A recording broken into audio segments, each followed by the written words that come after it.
of finding estimators is the so-called moment method. And we shall be using, as a general idea, the very famous dichotomy of body and soul. Everybody has body and soul. The soul is in the body, reflects the body, and vice versa. Okay, whatever you have in your soul is shown in the body, and your body also has influence on the soul. Okay, in a way, we equate the two as forming one being.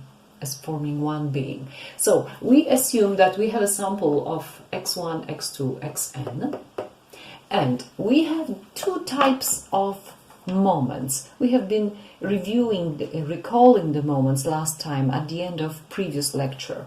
So you might remember that if you have, say, n numbers, because sample is just n numbers, okay, then you can find the moments, ordinary and central moments of any order k. The most famous moment is the mean.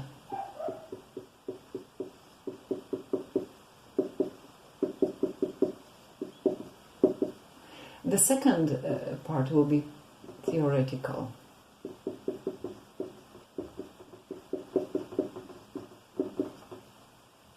Okay, so the first one is just the mean of the sample. We sum up all the numbers and divide it into n. The second type of moments is central moments, which are given by such formula. For the sake of simplicity of our reasoning, let's denote the central moment as s squared, denoting just variance of the sample, but s is much better letter than sigma, for example, for now. Okay, so we shall be using normal, ordinary letters for the experiment, for the sample. So the variance is just m2 minus m1 squared, or in other words, m2, the second moment, is s is variance minus mean squared. Okay, now let's shift to theoretical moments. Ordinary moments of order k are given by this formula, where pi's are probabilities, these are the random variables values. This is the power k, then you have a moment of order k, and if you have a continuous random variable, the formula changes a little bit. We have integral from minus to plus infinity of such form. And the most famous of these is the so-called first ordinary moment. This is just the expected value, theoretical expected value. We also consider central moments, which are given by this formula or this, depending on whether we have discrete or continuous random variable. And the second central moment is called variance, written like this, or written sigma squared, just to distinguish between experimental and theoretical, not s squared but sigma squared. And we have also the formula m2 equals ex squared minus ex squared, which is exactly the same as we had just a moment ago, meaning second moment minus first moment squared. Okay, so we have very similar number characteristics, but one is theory, the other is practice. And what's the general idea in this moment method? Of course, the general idea is that whenever you have a moment experimental, then this moment must be the same theoretical. I should add something to distinguish, but we know theoretical equal experimental, and that's the whole idea. So let's see how it works in an example. Assume we have a sample of x1, x2, xn elements, and let's assume x has uniform distribution, which means totally flat, on the interval 0 theta, and theta is unknown. So based on the sample, we have to find the estimator of theta, but in first case using first moment, and in second case using second moment. Okay, So, what does it mean that x has uniform distribution? It means that we have a density function of the form a, where a is a constant. And what do we know? We know that integral from minus infinity to infinity of this density function over dx should be equal to 1. So we have from minus infinity to infinity a dx is the same as from 0 to theta a dx, which is a x from 0 to theta, and which is a theta minus 0, so this is a theta, and that should be equal to 1. So what do we get? It means that a should be equal 1 over theta. So our density function is just 1 over theta.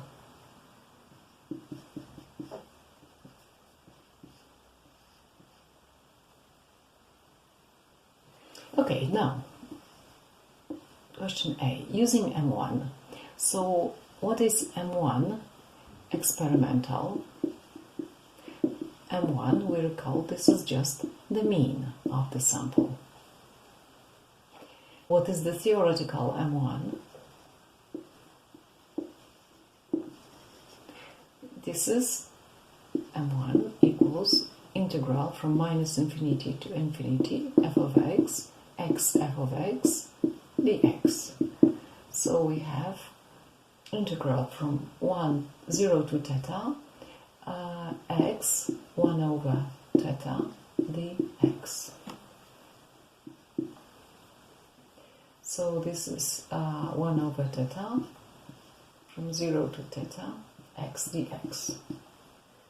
So we have x squared divided by 2. So we have 1 over theta x squared by 2 from 0 to theta. So what do we get? We obtain 1 over theta squared by 2 minus 0 squared by 2. So this is theta squared by 2 theta, which is exactly theta divided by 2. Okay. And this should be equal to this. The experimental should be equal to theoretical. So we have theta by 2 should be equal to x dash. From this we obtain that theta is equal to 2 times mean. And that's the answer. Okay, now a second question using second ordinary moment. So first, experimental. M2 is equal to s squared minus x dash. So if it has the sample, we have to find x squared and minus mean of the sample squared. So that's from the empirical point of view. Now, from the theoretical point of view, now M2 theoretical, M2 equals integral from minus to plus infinity x squared f of x dx. So this is equal to integral from 0 to theta x squared 1 over theta dx. So 1 over theta can go outside. So this is integral from 0 to theta x squared dx. So this is 1 over theta times x to the power 3 divided by 3 from 0 to theta. So this is 1 over theta. Theta to the power 3 by 3 minus 0 to the power 3 by 3. So this is exactly this is equal exactly to theta squared divided by 3. Okay, and again, second moment must be equal here and there. So we have theta squared by 3 should be equal to s squared minus x dash squared. So theta should be equal to 3 times s squared minus x squared, and square root of this. We expect positive value, so we don't have minus. Okay, and that's the estimator. That's the answer.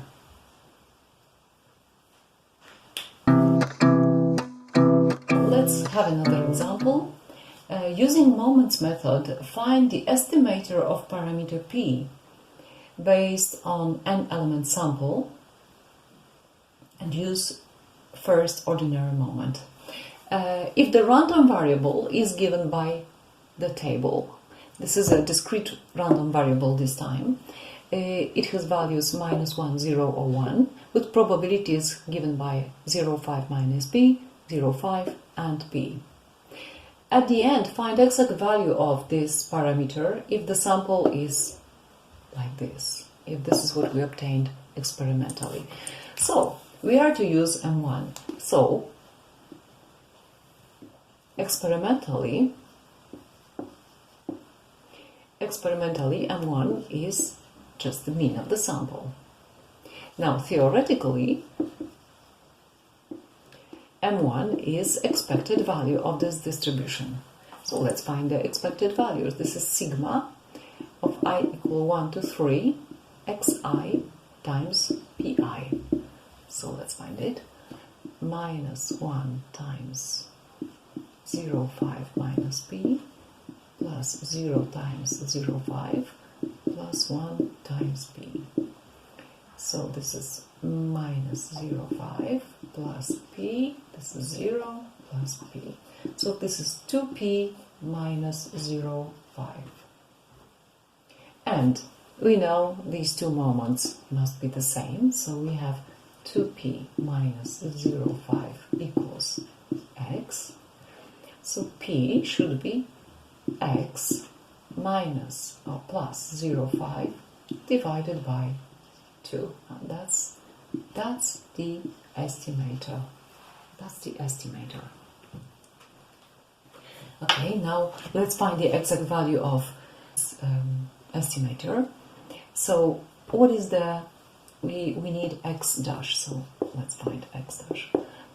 -1 plus 0 plus 0 plus 1 plus 1 plus -1 plus -1 plus -1 plus 0 plus 1. And this is divided by n, but what is n? 3, so this is 10 element sample. Okay, if we sum it up, this is 0, 0 again, minus 0, 2. This is minus 0, 2. Okay, so practically what we obtain, the value of p hat is -0, 2 plus 0, 5 over 2. No, this is -0, 1, sorry, -0, 1. So this is 0, 4 over 2, so this is 0, 2. And that's it.